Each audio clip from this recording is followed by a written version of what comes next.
for which it stands, one nation, under God, indivisible, with liberty and justice for all.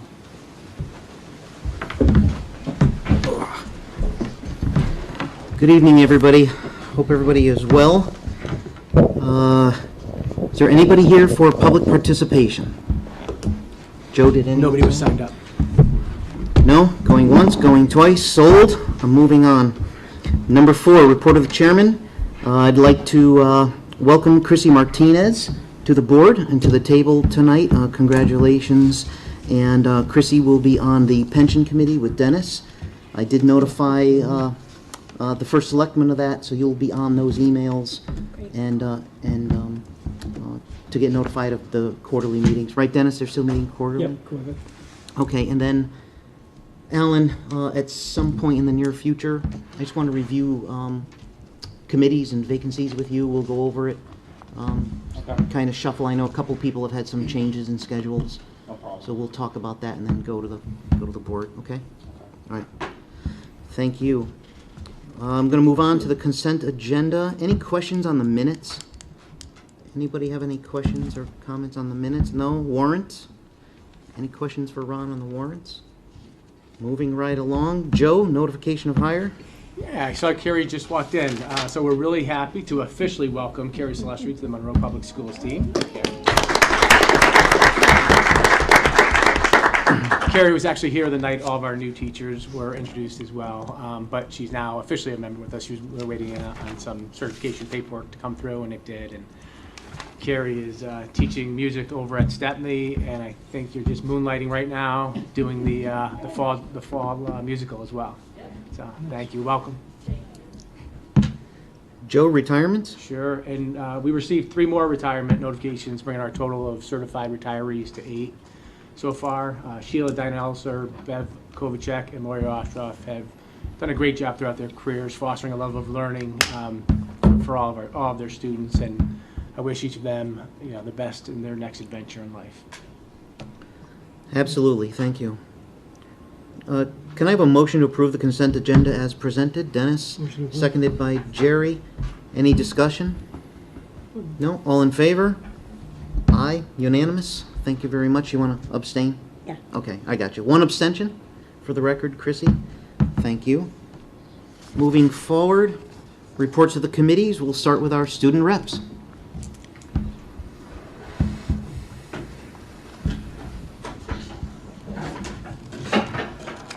Hi. Good evening, Board of Ed. We hope you're having as magnificent a Monday as the seniors who skipped today did. And tomorrow off, too. I'm starting to wonder about that a little bit. Last week we had a very successful Spirit Week. Lots of faculty even said it was the best they've ever seen, especially the pep rally. This Thursday and next Tuesday, there's parent-teacher conferences, so fingers crossed they have only good things to say about all of us. Finally, the school musical is coming up quick. The 18th and 19th, The Wizard of Oz, will be in full swing for everyone to enjoy. Last weekend, Massick Robotics competed in the 44-78 sweep, a robotics competition with numerous teams in participation. The various teams in Massick were able to win both the Judges Award and the overall first prize. Additionally, the Massick Wingman Fall Festival will take place on all lunch waves November 11th. This event will feature free hot chocolate, a hay bale toss, games, and more. October 28th, the quarter ended and report cards were sent out last Friday. The second quarter is off to a great start. Additionally, in sports, football won their game against Pomperog last Friday, bringing their record to 6-2. Currently, boys soccer is facing Brookfield in their first round of states, and tomorrow both girls soccer and field hockey will play their first round as well. Last week, girls swim had their SWCs, and later this week they will have their state trials. Thank you. Any questions for our reps? Oh, no? Liz, nice article, thank you. Very well balanced, thank you. No, thank you very much. I have a report since I wasn't at the last meeting. I just want to note that Health and Safety Committee met on Thursday, October 6th. Everyone gave a report on drills they are doing, and everything is going well. Not too much more to report on that, which is a good thing. Any board members have any reports, committees? Dennis? Kate gave us last Thursday. She has, the only thing coming out of it, obviously a lot of budget stuff, But the only thing that they're looking at is the state may cover expenses for magnet schools. There's a bill out there now. So that's something to watch, I guess. Yeah. CES is magnet schools. Yep. Okay. Interesting. That would include like Fairchild Interdistrict. Yep. Any other reports from board members? Hi, Kristen. No? Okay, we'll move on to the report of the superintendent. Joe. I'll kick it off to Jen to give us our update in special education. Hi, everyone. Hey, Jen. Okay, so in October, we welcomed one new student with an existing IEP to the district. We had 5 students who moved or were dismissed from services and 6 students who were made eligible for services this month. So this brings the total number of identified students in the district to 527. And although we will be this number will be represented in our November numbers, it's important to note that we had 5 new students that started in district today who all came to us with existing IEPs. Okay, so that number is definitely going up. And I have a couple messages that were left for me today, too, of a couple other families that are moving into district. So we definitely have more people moving in right now. But right now we're at 527. So if you take a look at the year-to-date budget that I have put into the board pack, if you look on page 3, which is page 46 for you if you're looking through the board pack, you can see that our transportation system-wide line is overspent by $234,000, and that is a direct impact of students who were outplaced last year in the winter and spring of 2022. So those were students that we did not budget for. So that's why we're seeing that overage in that area. So I'm going to be asking Ron if we can do a transfer because we did have some money that was not spent in summer, this past summer, so that we're hoping to offset that number with the some money that we had left over from summer. Students that didn't use their program. Hoping to, or you think you do have it covered? Hoping to, you It's think going to offset that number. It's not full, not Gotcha. fully. Okay, that's what you do. And September is 525, so 2 more from October. Right, because there were movements there. Gotcha. Thanks. So yeah, we have 5 new students, like I said, starting today, but that'll be in my November numbers. Gotcha. Okay. Any other questions on that? Questions? Joe? Okay, yep, thank you. Jen. Thank you. Thanks. Just a quick announcement. Just want to remind everyone we have our professional development tomorrow. Kids have off. Apparently, some kids had off today too. It's funny how that happens. What a coincidence. I used to love when I was the high school principal when parents would call and say, "Is tomorrow senior skip day?" I'm like, let me check the calendar. No. But we will have all of our staff will be in with a lot of work to do. Two of the bigger initiatives that we've been focused on this year is the work on Ruler. All of our staff are in the middle of creating their charter formation at each of their schools, and then the work on Vision to Graduate will continue to do K-12. So that's going to be a big piece of tomorrow. And then I attached, and I thank Ron, Dan, Paul, especially Margaret, Linda, for the work on the capital plan. I do have that here. It is pretty similar, obviously, to the the 5-year capital plan that we've had for a few years. I do want to point out, and I've talked about this, we've talked about this a little bit here, but at the bottom, you'll see $75,000 on there for a facilities and demographic study. We've reached out to a couple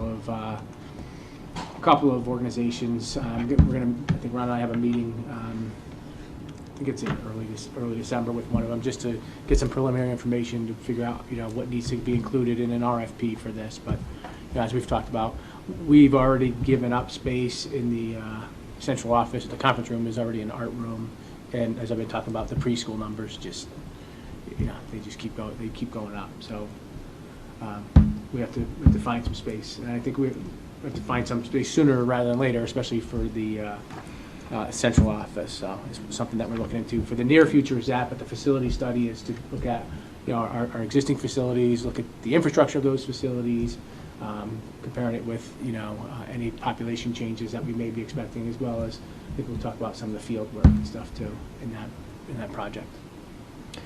I just want to let the board know, Town Hall asked for a little capital plan a little earlier than normal preliminarily. So that was submitted, right, Ron, to Ken? So that was submitted, so Ron and Joe told me about that, so I said, well, get us a copy of what was sent in so that we can take a look at it, and obviously, during our budget workshops, we'll talk about the capital plan in full and go through it and really look at everything deeper. This is just a preliminary submission to Town Hall, so that everybody knows. Yes, Alan? Just a couple questions, comments. Does it have to include a population survey thing? Because everyone we did was wrong, and they weren't even close. And the other thing is, the last facilities study we did, I think there was like 20 scenarios, and it was totally ridiculous. Wasted You and I paper. had a hard time voting for that last time, and then somehow or other, they missed the COVID pandemic. They were not able to predict and plan for that. No, and then- no one- and that one Yeah, that you You and I can't. like No. You can't begrudgingly, I predict the think. future. I'm sorry. You It's can't, just, there's no crystal ball. you don't know No, and I what's went gonna- through the facility study just to look at Yeah. what they presented, and honestly, there may be one or two out of that. Exactly, and None of them were realistic. Yeah. Half of them called for closing schools, others called for Chalk Hill, none of them were realistic. I think one even had a scenario where Massac would close. I mean, it was Yeah. total waste Yeah. of time. If you're gonna go in that direction, can't we just do something more concentrated and realistic? We don't need to pay someone to go through 20 scenarios. I agree. That don't Yeah, make any sense. Yeah, I Right. think we go in there with, what are we looking at? If there is any kind of work that would need to be done, because I could ask any of the elementary principals to talk about their 600, how many did you have when you started as principal? 580. And now you have, We keep getting new students. Between Friday and today, I think we got 5 new students, and I feel like there's another one on the horizon. So we're at 672. How many Plus a new students did you just? development off of Turkey So Roof. five or six. We have 600 and, I think we have 667, no, 668 as of today, and a couple are scheduled to start. but Alan, to go back to your question too, if we're gonna do any kind of work to our facilities, in order to get reimbursement, you do have to have the demographics done with it. So, I agree that demographics, the longer you go out, it gets more difficult to try to do. But without doing it, I don't know how, I don't know how we would predict. I have no idea. But let me ask, how many times have we used the same company? I mean, is it going to be the third strike? How many times have we used this company for? I've the been study? through about 3, I Three? think, And and all of them and all three were all of them strikeouts? were like way off. I don't know, what do you think? But you have to Three do that strikes? to get reimbursed. Well, there's only 2 or 3 companies. am I right, Yeah, Joe? yeah. Yeah, see, there's In not the a area. lot. I think that was one of the limiting. And then when we went off of the last one, we just used them again, right? For the second one we did? I'm not sure. I I know it think was so. Malone and McBroom Yeah. who did the last one when we did the, Right. And I think we used them before, which is why we used them again, because they Okay. had the data, I believe, and it was like, I think they negotiated the I price. think they did. Because they had some of the data and they could build off of it. Not that it really I think mattered, you're but, right. but I think that was, Yeah, Ellen, I would say in the RFP, because, Ron, we have to do an RFP for this, right? So that we limit the scope yes. of it. We don't want scenarios. We're not paying for scenarios. I mean, No, and we they're paid for a not lot of realistic. scenarios that were honestly ridiculous. I literally went through them 2 weeks ago, just to look at them. I couldn't even zero in on one that Yeah, was they were absurd. and that was when Chalk Hill was still an option. The other factor is that the town, Ron, correct me if I'm wrong, but didn't the town analyze Chalk Hill The in their town, facility? yeah, I don't think the study's actually complete, but the facility study did, Is in it? and there were options for Chalk Hill, sorry, So there were options for. did they use the same company or you don't know? No. Okay. So as long as we make our pointed remarks as to how many you don't want 20 options on anything, for sure, right? A workable 3 would probably make sense, but, taking it in comparison with whatever the town has come up, so we're not duplicating efforts, I think we kind of ought to form well, I don't know how you did it last time, but is there a subcommittee developed to look at it? they had an ad hoc committee. We did. Okay. Yeah. So we Is should that the probably plan form you wanna that. go through Yeah. again?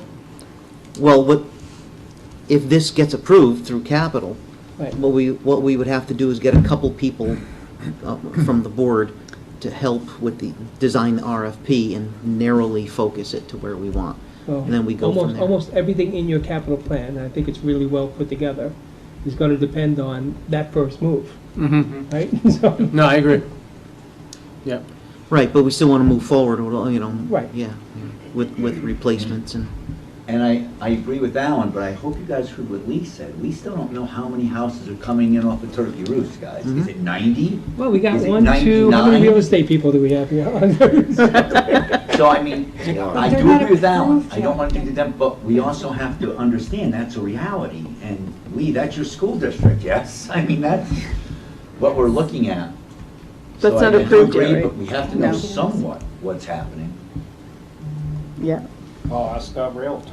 I don't think that's approved yet, right? Well, there's a lot, it has to be approved first. It was Right. approved a long time ago for 55 plus. Right. And Right. so that's what it's zoned for. Right. So Right. it has to go through a Whole new process. whole process of approval, which, you know, who knows what's On going on. Monroe, if you take. That's kind of lends itself to Alan's thing though, like, it's, you just can't really predict it. You really, you know, pre-COVID, I would have bet the house that everybody would like to move out of the state of Connecticut. And what happened was everybody moved to the state of Connecticut. So, like, so you, I don't know, like, are you saying you really won't get reimbursed without doing that? That's part of the, from the way I understand it, part of the reimbursement process is you have to have a demographic study done with it. I just don't know how we do it without it. I mean, I'm shooting in the dark without it. Oh, yeah. Oh, it's pretty, that's what the study is anyway. I think, I gotta say too, I think you're shooting in the dark either way, really. I looked at what their projections were anyway, and I lined it up against our enrollment as of October 1st, just to kind of see where they were at. Oh, they couldn't be close right now, I'm sure. Because I'm sure they had enrollment still decreased. They had at it, that point. it was like up and down, so. How far out did it go, to what year? I think it was 10 years. I want to say 2024, maybe Yeah, that's past. the other thing. You can't, once you get beyond 2 years, Yeah, it forget doesn't it. make sense, right? But I guess we can make, oh, Joe, is this representative of the total cost? Because I thought that the previous ones were more expensive than 75,000. The conversation we had the other day, this seemed to cover it. weren't they like 225 or Couple- That's what 150? that's what I Yeah. thought. I remember seeing They were in the twos. well in excess of 100,000. That's what we originally had put in. Pay less We or had more. 200 and we, after discussing it, we moved it down to, actually the number he gave us was 60. We put in 75. All right, so that's why the capital plan is here. All right? We'll move forward. I'm sure it'll be widely discussed more at our budget workshops. I'm sure. Okay, Joe, we have a presentation coming up? We do. I'm gonna have to I'll let slide Kim and Sheila take their spots They before they using the start. board? They're going to use the board, Okay. yeah. I want to thank both our K-5 ELA coordinator, Kim Nelly, who we met once before, and Assistant Superintendent Sheila Casanelli, for their work in putting this presentation together. Basically, the purpose of this presentation has a couple of purposes, actually. First is to give an overview of the two recent pieces of legislation that impact reading. One, I say, is kind of less intrusive, and that is the adoption of a reading screener for students in K-3. The other, which I find a little bit more intrusive, or significantly more intrusive, is legislation mandating that districts adopt one of 6 possible reading programs. I would call that an unfunded mandate at at a pretty significant level.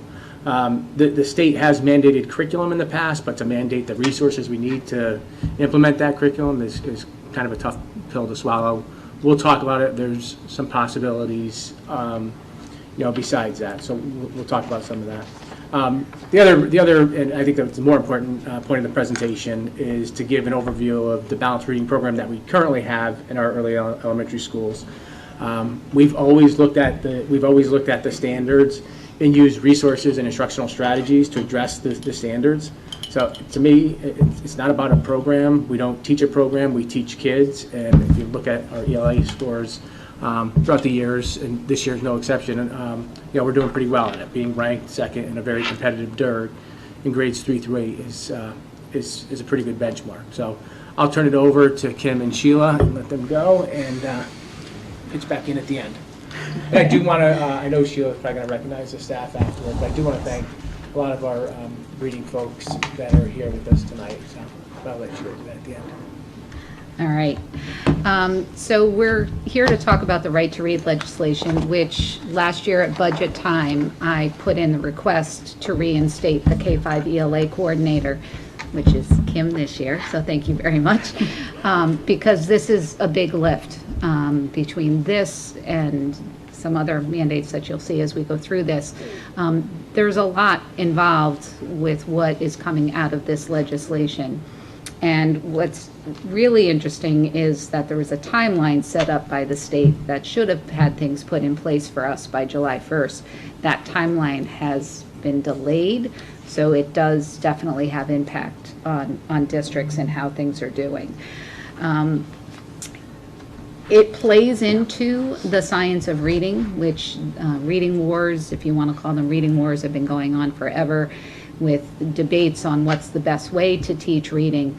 And the science of reading is based on research, research that is not new. It's, decades old, but only new to the hands of teachers to understand what is the best way for us to be teaching children how to read. And the science of reading defines these key areas that we're going to talk about repeatedly through this presentation, so I apologize in advance for that. But it is the most important part of what all this is about. So we're going to start by defining the elements, the key areas of reading, because we will be saying these words over and over, so we just want to start with a general understanding. So phonics is that relationship between letters in written language and the individual sounds in spoken language. Phonics teaches students how to use these relationships to read and spell words. So phonics really is that letter-sound combination. Students are looking at letters, they're writing with letters, maybe they've got some magnetic tiles with letters, but letters are involved in phonics instruction. And that's as opposed to phonological and phonemic awareness instruction. There are no letters involved when you're dealing with phonological awareness.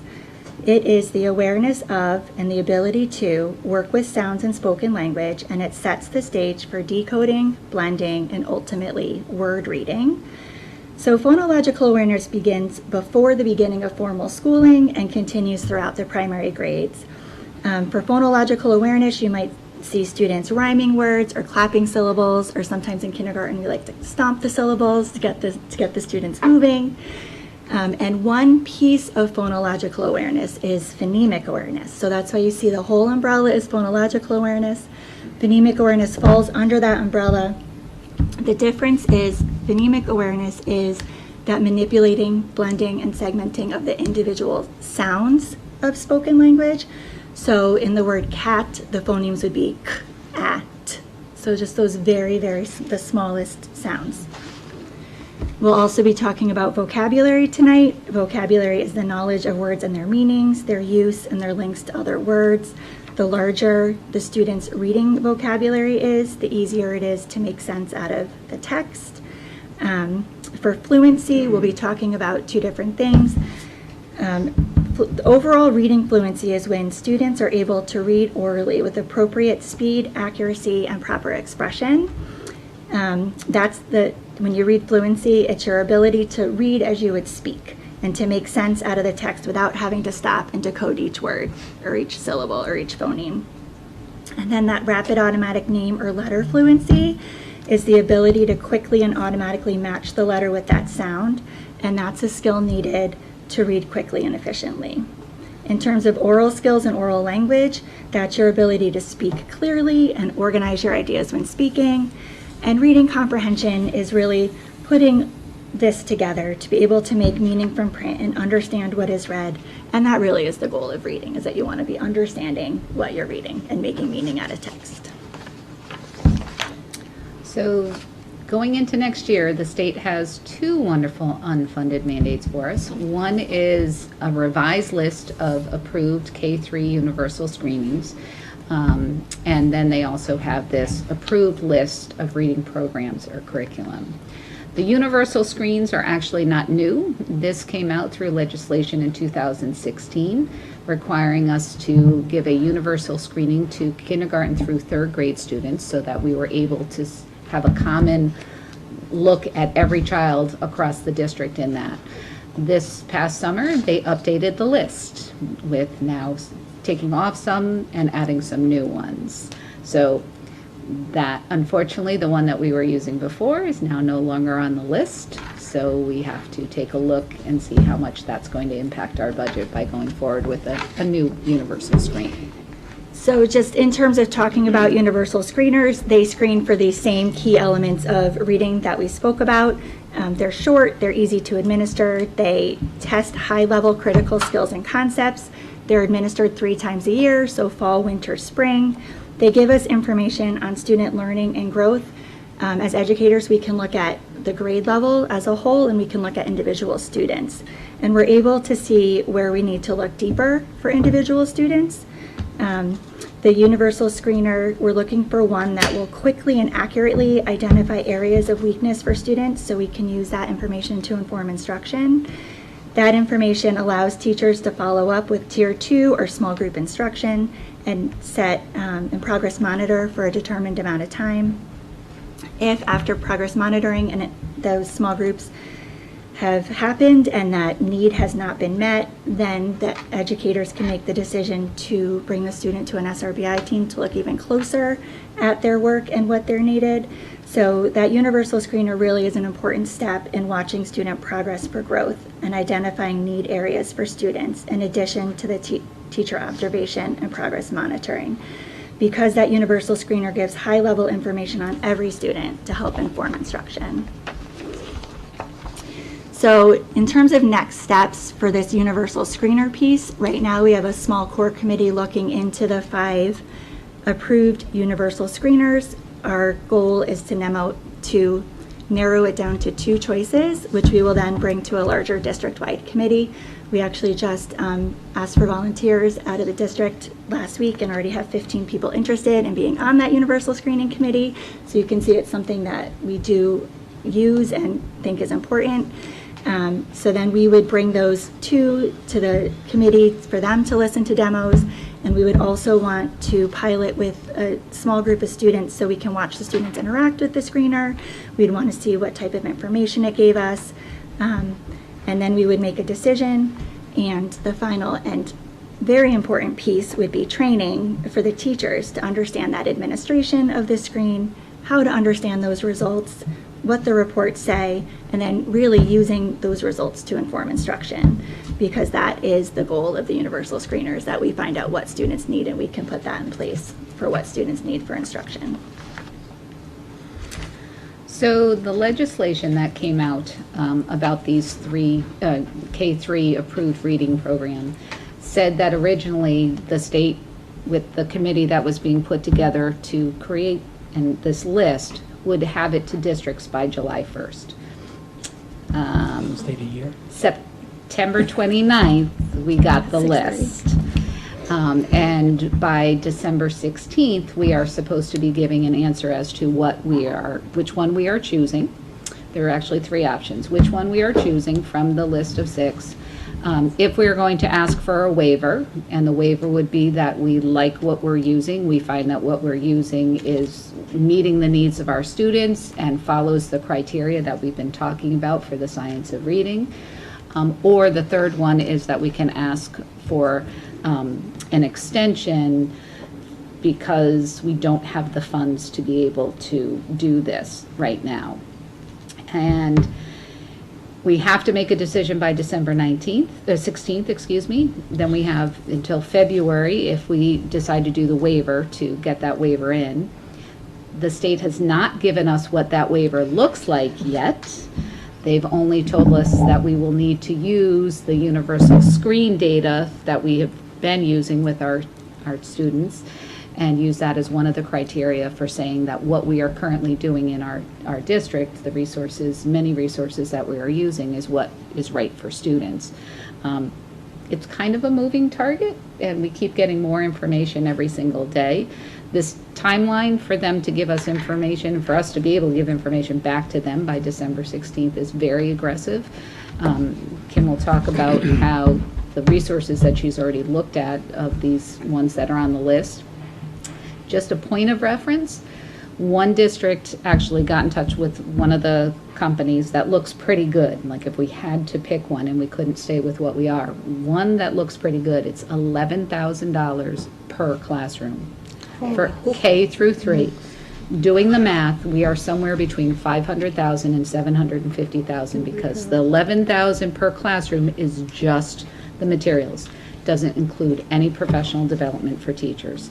And typically, if you're putting something like this in place, it's going to be a good $100,000 or more just in the professional development piece.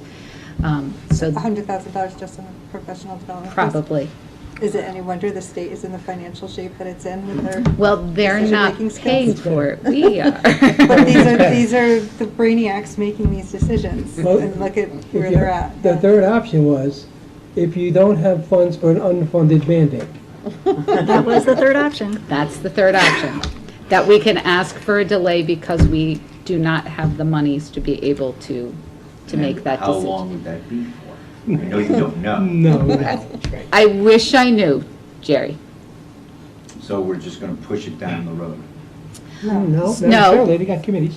No, I meant if we ask for the extension, I guess I wasn't saying this right. If we ask for the extension, eventually, we're gonna have to make up our mind. We'd have to pick one of the resources.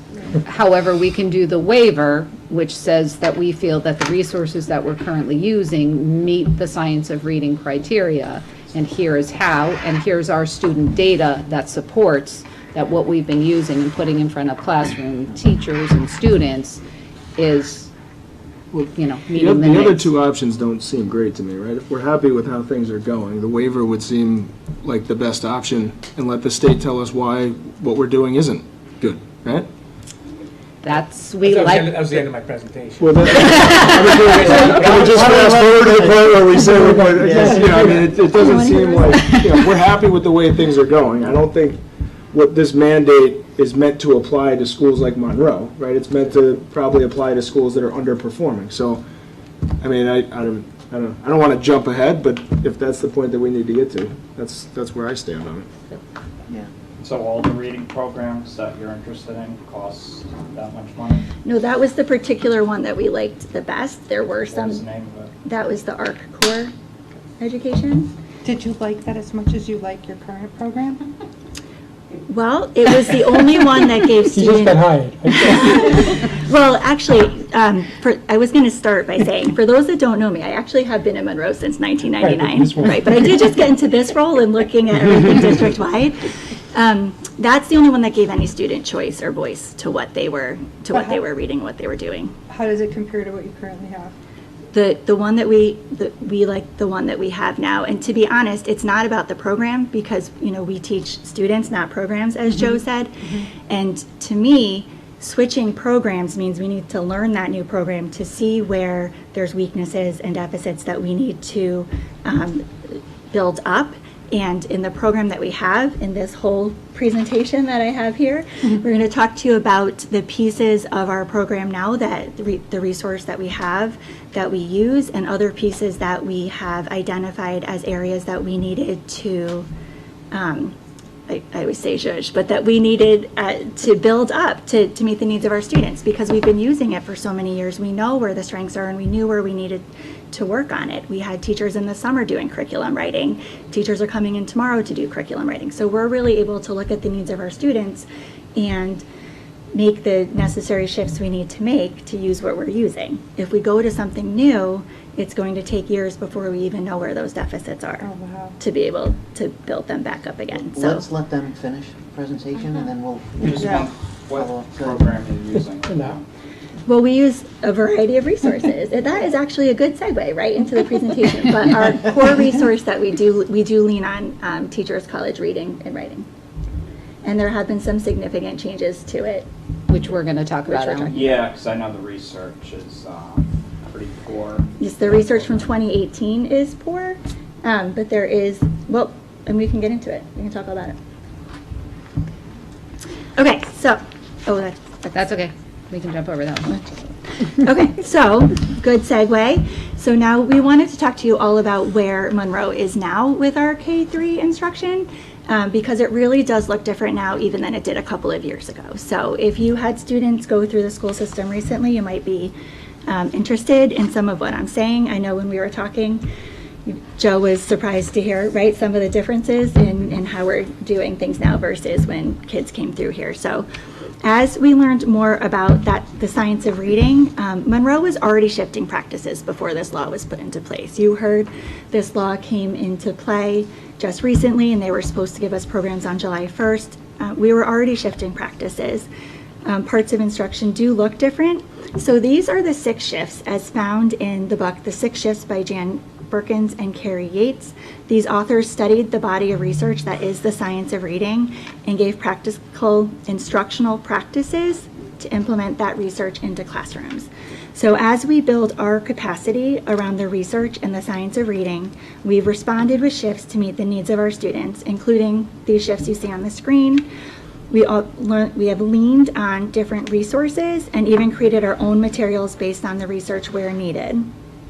Reading consultants have worked with principals and teacher college staff developers to lift our level of instruction based on these shifts. So I'm going to highlight a few areas now. So in terms of phonemic awareness, that's that awareness of those individual sounds. All students in kindergarten through 2nd grade every day receive a Haggerty lesson, and that's a resource that teaches phonemic and phonological awareness. I'm going to show you an example in a minute. We have a book here Sheila will pass around.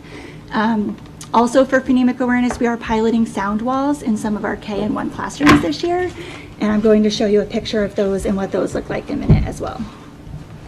In phonics, we do lean on TC as a resource. However, we have made adjustments based on our research and student needs. So when I talk about high frequency words, I'm talking about those words that we see most often in print. So those are the words like, and the, then. We had teachers work this summer to realign those high frequency words to where we were teaching those letter sound patterns in phonics. So that allows students to learn those words in a systematic way using phonics, because we're no longer having students memorizing whole words as high frequency words. Even my kids came home with a stack of cards to just memorize. And when we looked at the research and we looked at the instruction, we were able to then align those high frequency words, like the word with, we can teach when we're doing short vowels, right, with the digraph at the end. And then they don't have to memorize it, they can just read it because they have those skills. Most high frequency words are decodable, which means those phonics rules make sense. And so we can teach them in that way.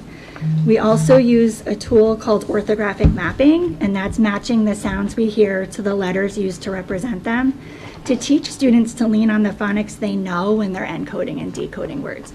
So encoding is what? Encoding is spelling and decoding is reading. So they don't have to memorize. They can use what they know to put those letters into practice for reading and spelling. We're also intentionally teaching handwriting through phonics when they're learning new letters and high frequency words, and I'm going to show you an example of that as well. We've already talked about those universal screenings, and then in terms of building teacher capacity, we do that in a number of ways as well. So this is an example of a phonemic and phonological awareness lesson. Chrissy has the book right now. It's coming around. It's called Haggerty. I know Joe has seen this when he comes into classrooms. Don't ask me to demonstrate it. I'll demonstrate. So this page looks at segmenting phonemes, adding phonemes, and deleting phonemes. So that's a kindergarten book, but yes, so this is a kindergarten and a 1st/2nd grade book. So when we're asking students to segment phonemes, we might have the word sweep, and we would say sweep, sweep, sweep, and they do that with us. They can use their hands as choppers. If we're asking to add phonemes, we get our hands out and we say we're going to add sounds now. So say wheat, wheat, and then add what do you have now? Sweet. So they're learning to add the sounds, and then they can also delete sounds. So if we say space, what is space without this? And they say pace. It's a 10 to 12 minute lesson with these hand motions for engagement.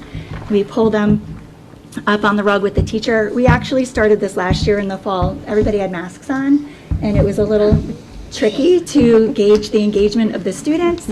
But Our data showed that even with the masks on, the students made big gains with this core classroom instruction. And we had kindergarten teachers toward the end of the year that were so impressed by how students were able to then stretch the sounds out to write down the letters and just the impact that it had on that core classroom instruction. So this is a piece that we then continued into second grade this year based on the first grade data that we had that showed that students were still building these skills. So second graders are using it this year as well. In terms, but everybody here knows what a word wall is. That's where we have the alphabet up on the wall and we group the high frequency words, so the words students are learning under their letters. It is a resource for students when they're reading and spelling. Sound walls are based on the science of reading. They're a way to explicitly teach phonemes through studying the sounds. The sound wall is organized in according to the sounds and how students make the sounds and how they form the sounds with their mouth. So there is actual explicit instruction that goes into showing the students.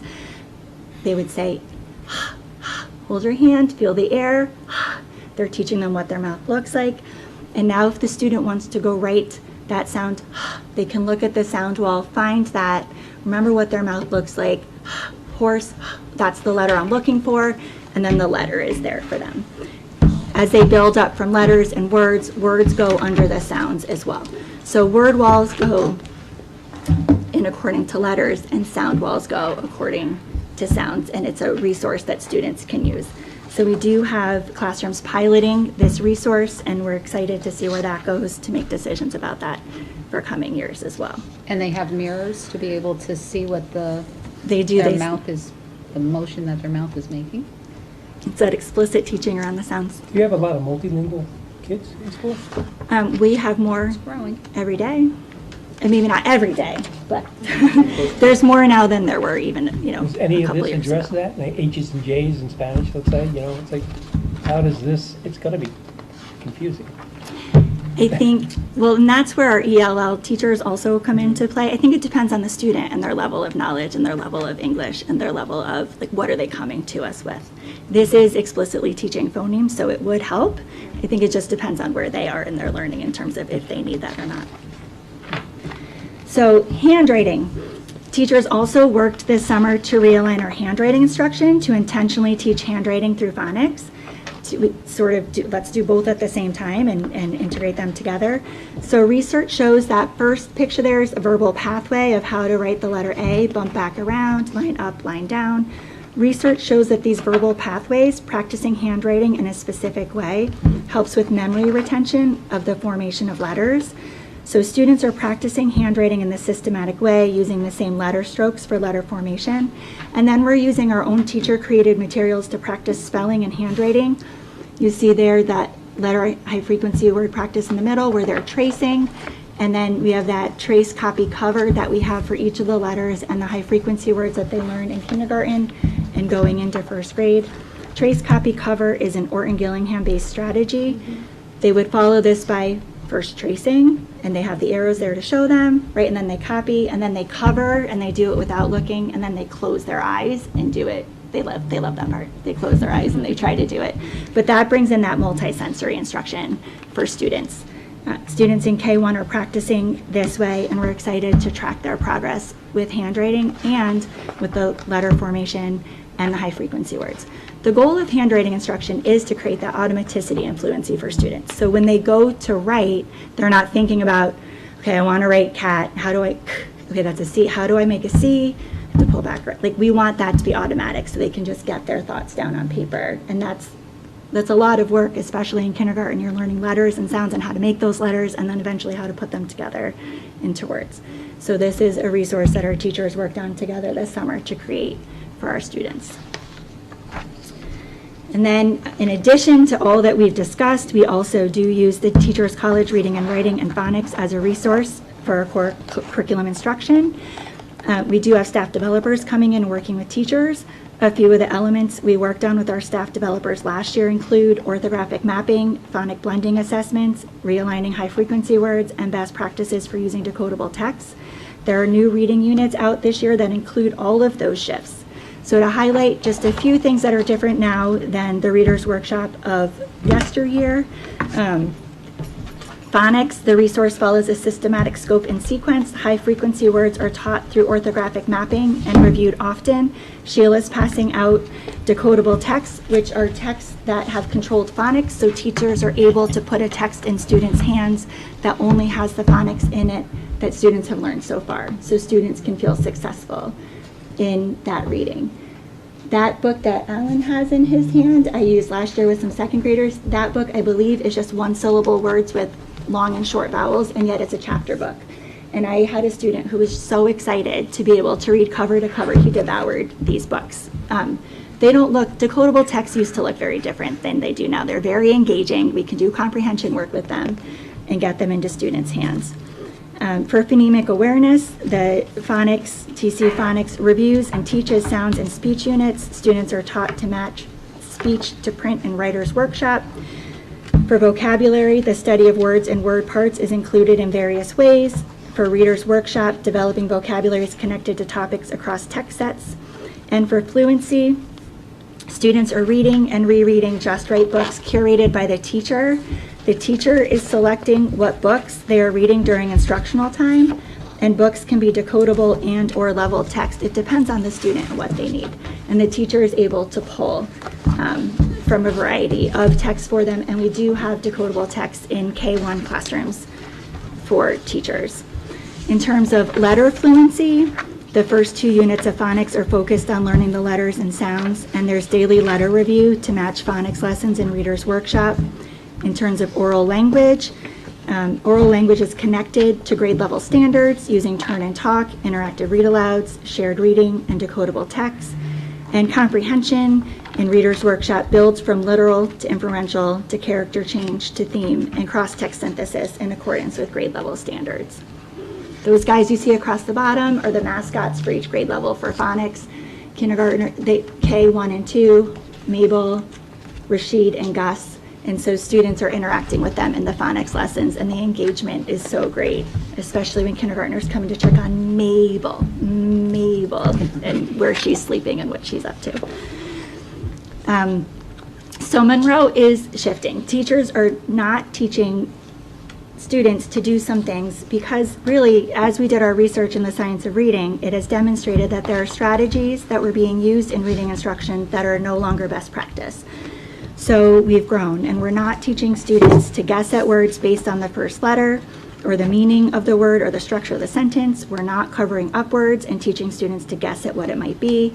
Once students have enough letter sound knowledge that they're reading conventionally, which is really like January, February of kindergarten, we're starting to see that they've got enough, and some now, depending, the students are different, but once they're reading conventionally, we're teaching them to look at the letters of the word first to decode, not the picture.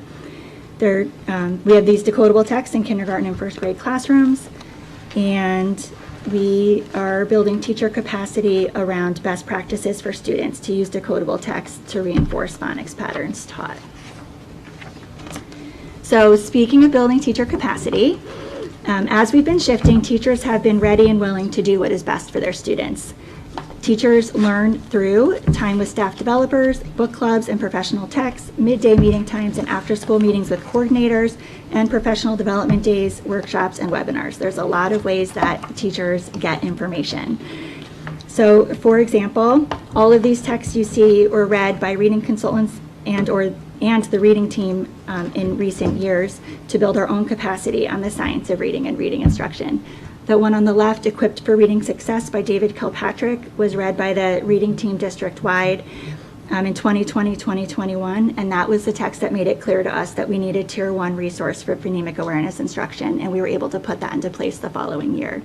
We had first had a plan for a slow rollout, and after we read that and coming back from the pandemic, it was just clear that we needed to get on it, and teachers picked up that Haggerty and went for it. I currently have a team of 24 teachers voluntarily reading speech to print. It's made up of reading teachers, special education teachers, and speech and language pathologists.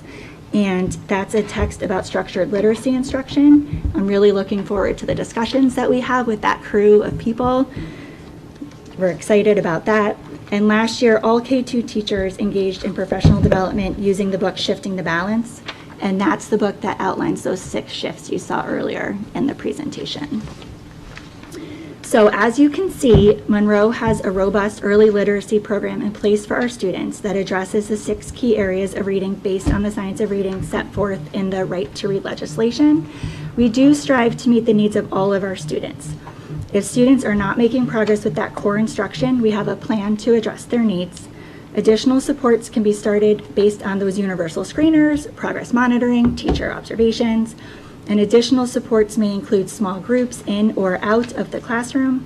And Sheila is going to talk more about what supports we have available and what trainings teachers have completed recently. So, wonderful thing about the pandemic, you have to find the positives in things, is that there were a lot of workshops and things that were put online for virtual and also made free. And CERC, which is the State Education Resource Center, put these wonderful workshops available for teachers. And we had many teachers, between reading teachers, special education teachers, take advantage of these trainings. They are all Orton Gillingham based. The LIPS program, visualizing and verbalizing, foundations, and just words were all free. The Sunday system is a small group intervention program that is Orton Gillingham based. That had a fee to it, but we did learn, the reading consultants and I learned about it at a workshop that we were attending, again, a free workshop, and we bought it. And we're using it in the reading rooms. Jen bought it, and they're using it in special education rooms too.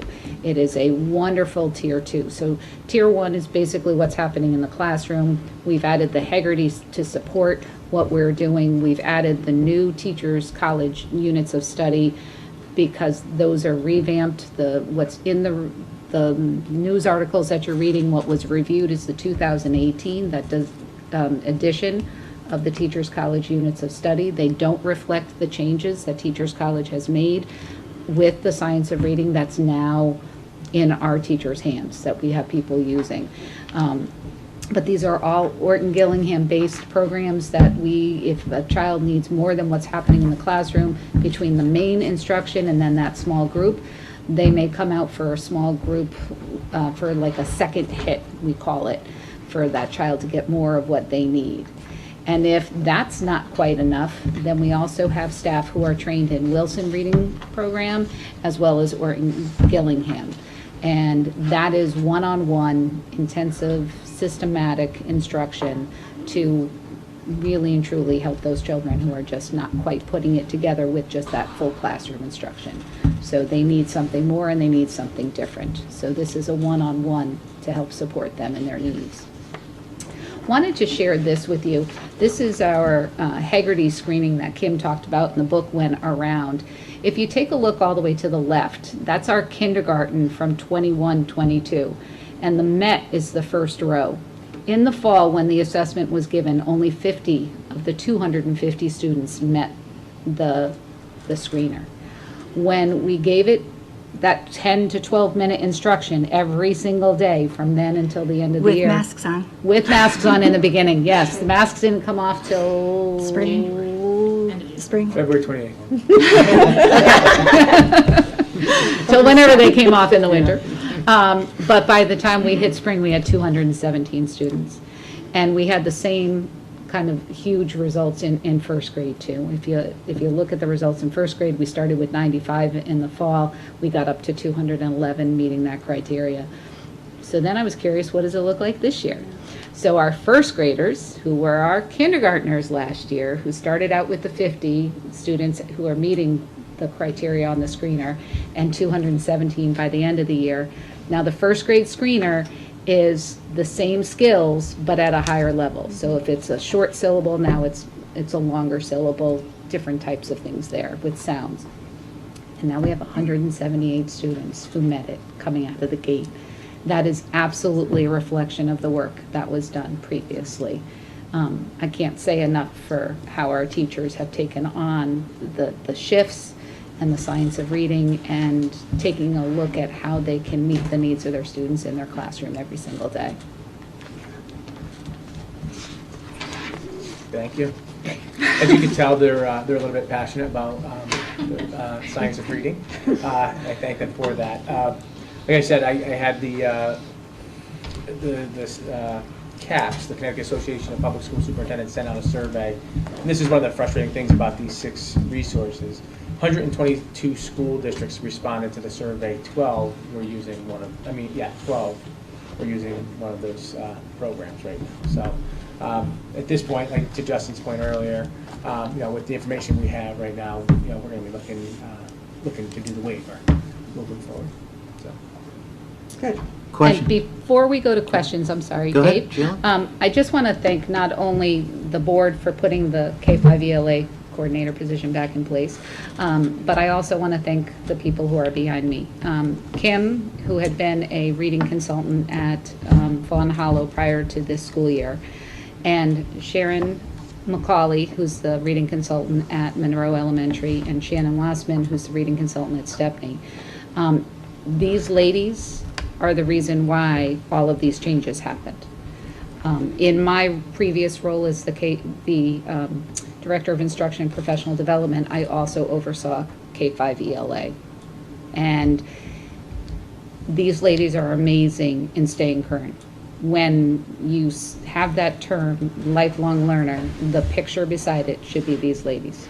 It has been amazing. The books that we read were books that somebody saw on some blog or some workshop or something that had all of us reading them and trying to learn more. The discussions and the conversations about how this changed what we're doing and why didn't we think of this before was absolutely staggering. So I want to publicly thank them and the reading teams at all of our elementary schools, because they jumped right on, we kind of get excited, but they jumped right on right after we did with this. The principals absolutely at the 3 elementaries supported the reading consultants taking time during midday meetings or after school meetings to work on this with teachers, doing those book clubs, voluntary book clubs, and the number of teachers who jumped on to learn more about this with us was incredible. The collaboration with special education with Darlene previously, Jen and Marissa now, it starts out regular ed, and we want to keep kids from going to special ed. So that collaboration between us has been amazing, especially with the training and the buying resources and making sure that when we're offering things, it's not just going to the reading staff, it's also going to special education staff. Kristen Sum is a special education teacher at Jockey Hollow. She's sitting behind me. Her knowledge of the Wilson Reading Program is, she could teach a course in it. She is absolutely amazing. And she is a resource for our other teachers who are learning how to do it in district. Katie Rodrigue is a Fawn Hollow speech and language pathologist. Her knowledge of speech and how speech issues impact reading and how dyslexia plays into all of that, how to pull out the fine-tune what is wrong and how to create a plan for a child who has issues is absolutely amazing. Learn from these people every single day. And I did mention the fact that Teachers College, what's been reviewed in the papers is their 2018 edition. They have come out with new ones. Our work with Teachers College, they have kept us up to date with the research that becomes public. And that has been amazing. Our staff developers and the work that they have done with our teachers over the last 2 years has really and truly helped move us forward. And lastly, not truly lastly, it's our teachers. I can't say enough about our elementary staff and for the fact that as we've been trying to go through all of this craziness, looking at what can we get in teachers' hands. Last year we spent time buying decodable books from every publisher that was saying they were selling them because we wanted to figure out which were the right ones to put in kids' hands. And that's what we ordered for this year. But last year we were just trying to order things to see what is right and what isn't. I really and truly can't say enough about the team that we have working on this. It's been incredible. I know this was a really long presentation, but there's a lot to it, and we wanted to at least try to help you understand what all these different terms mean and also see what it is that we're doing and then how the legislation is really impacting where we're going and how we can go forward. It's nice to hear that we're ahead of it. So thank you all. It's very impressive, your work. Thank you very much for it. Questions? I have one more. No, go We have ahead. to thank Sheila for supporting all of these people, because when we said, can we have this and this and this and this, it showed up. So what we wanted to read or what we wanted to try, the decodables you saw come through, it showed up and it got into our hands and it got into teachers' hands and kids' hands. So we really thank Sheila for all that support as well. It's true. Thank you. We like to hear that, too. All right, now we're going to questions. Sorry, Dave. Any questions? I have one. Go ahead, Chris. The decodable text, I just want to make sure you do have them, the teachers have them in their hands, they're in the classrooms. 'Cause They're I in the know you said classrooms, that they're they're yes. newer. Yep, they're in the classrooms, they're going home. Great. So we on purpose, like Sheila said, when a new buzzword comes out, and decodable text was a buzzword, and then every publisher had decodable text. And so before we spent a lot of money on decodable text, we wanted to see what was out there. And so we did order one from each publisher, as Sheila said. Times and three. One Times per three building. per building. And then we had teachers come look at them and look through them, and which ones do we like, and which we put them in kids' hands, and teachers put them in kids' hands, and the teachers decided pretty much unanimously on the benchmark decodables. They come in this nice sleeve, they say what skill they're working on. Right, you want them to match where they are in the instruction. Right, so that's what we ordered more for classrooms this year. And then all the other ones that are still good are in our book rooms, in our interventionist hands, but also teachers can come borrow from those. So if they need more AY books, we've got those. And quite honestly, we're not done purchasing. We need to continue to build up that resource. But we feel good that we have it in Tier 1 classrooms for students this year. And there's so much you can access online as well. And back to Teachers College, they have a ton of decodables as well that we're able to access that follow the scope and sequence for students using Mabel and Gus and Rashid, and the kids love them. As well as the jump rope readers. Sorry. Yeah. What did Teachers College do to improve their poor reviews they were getting? Well, they're actually hoping to be reviewed again, so hopefully that will happen. When the state went through and approved programs, they didn't even look at anything that wasn't approved by Ed Reports. Hence, our resource wasn't even looked at, even though it's new. So they're hoping to be reviewed again. There were a couple of slides in there that said all of the new things that they have. I will say, I'm just going back to it, but they have integrated that orthographic mapping. They have integrated decodable text. They have followed their scope and sequence. They've embedded phonics into the reading lessons, so in the middle of a reading lessons, that phonics skill that would be aligned with the phonics lessons is also embedded, so they're getting a second hit of what the phonics looks like. They've taken out some of those knots, not telling a child to guess, not telling them to look at a picture. All of that has been taken out of their research. Out of their lessons, Their for lessons sure. after the research. As well, they honestly, it was when the staff developer came last year, and the staff developers always talk to the consultants and the teachers and say, what is it you're looking to do? What is it you're looking to learn? And I would say, well, we're reading, the 6 shifts, and they were reading the 6 shifts too. We had great discussions with them about it, but I would say, can you talk to us about the phonic blending assessments so we can match students to where they are in terms of their phonics scope and sequence? Can we talk about orthographic mapping? Can we talk about, and those were the types of shifts that the developers were doing with our teachers, and those are the types of shifts that they put into their workshop. I'll also say that the reading that was not approved in 2018, part of the reason it wasn't approved was because it didn't have like the phonics phonemic awareness piece, but it was their reading program, not their phonics program.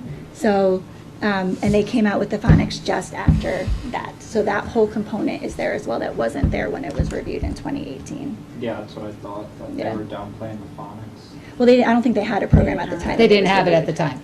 The phonics came after, and honestly, it came out of a need from their partner schools. We're all looking for, where's the phonics? Well, this is a missing piece to the reading units of study and the writing units of study. And they had always said use in conjunction with Yeah. a phonics program. And So- we Right. had previous phonics resources in, but actually going to the, I'm sorry, Kim, but Okay. going to the TC units, phonics units, they're aligned with the reading, and they're also aligned with the writing, so that all of that, it's just so connected for our students and for our teachers. That students can see the overlap between, oh, we're doing this in reading and now I'm doing it in writing. And wait a minute, didn't we talk about that in phonics with Gus? And students are seeing the connections, which is great. Anyone else? No? Thank you very much. Thank Appreciate you. it. Thank you for the work. Okay, we're going to move on to old business, unfinished business. We have 4 policies up for a second review with a vote anticipated. The 4 policies, Shannon, as I understand it, were legislative and/or wording cleanup. Is that correct? Yes. Okay. Yeah. Okay. Like the teachers with the minimum duty-free lunch periods. That was a public act, yeah. Right. We were already doing that, but yeah. Okay. Any questions or comments from the board on any of these policies? No, then can I have a motion to approve the policies as presented to the board at tonight's meeting? Jerry, do I have a second? Christine? Thank you. Any discussion? All in favor? Around unanimous. Thank you very much. We'll move on to new business. We have a first review of curriculum. Joe? Are you doing Spanish 1 materials? I am. Interested to see how your Spanish is.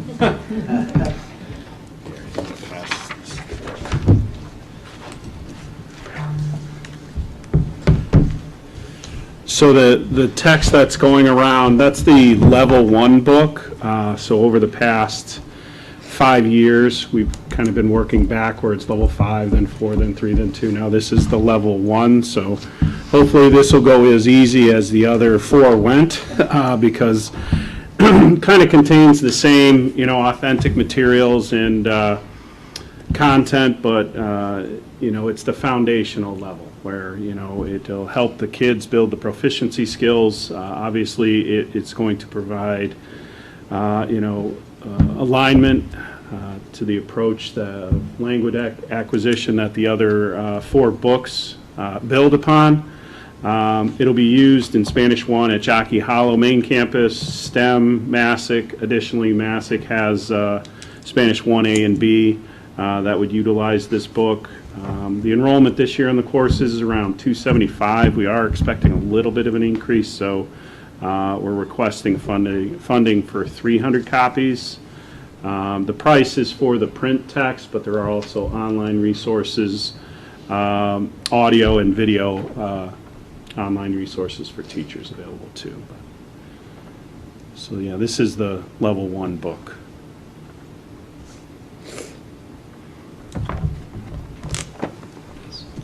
Questions?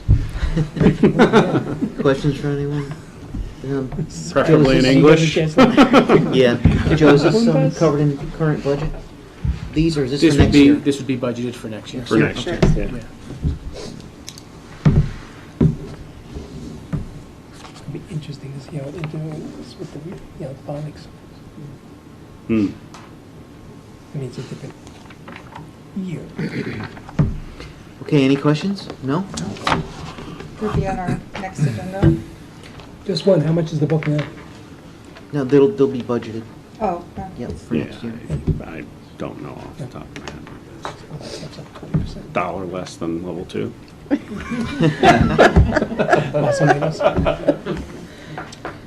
Thank you, Steve. We'll get this back around to you. Okay, so that'll be in the budget for next year, right? Yeah. Okay, that's the plan. Okay, thank you. Next is, all the board members were asked to look at our budget assignments, and the list came out. Thank you, everybody. And Joe, can you add me to facilities with that Sure potential thing. study to come in? I'll sit with Jeff and Dan on that one. Any questions from anybody on that? Did everybody get the Yeah, list? doing what? Why don't you just go over real quick? What's doing what? I So, don't think everybody knows everybody. Shannon is doing curriculum and professional development with Mike. Chrissy's doing elementary principals with our elementary principals. Jeff and Dave will do facilities. Dennis will do Jockey Hollow and STEM. Christine's going to do MASIC and athletics. Alan's going to do student support services with Jen and Marissa. And Jerry was going to do technology with Paul. Thank you for switching, Dennis, I appreciate that. I didn't see the error, I'm so sorry. On tape. That's all right. So the goal is to have the, remember, we pushed it back, we pushed the timeline back a little bit this year because we have more time in January. So the goal is to get you folks the books at our first meeting in December, and then between that first meeting and second meeting, I'll have the principals and directors contact you to set something up, or probably even before that, but to set it up between that time period. Yeah, yeah. That communication worked well in the last couple of years, so. Yeah. All right, so just watch your emails, and we'll get together with our individual groups and then come back, okay? Any questions on all of that? Everybody's good? Okay, Mr. Steve. Motion to adjourn. Motion, is there a second? Shannon, any discussion? All in favor? Unanimous, thank you, good night, everybody.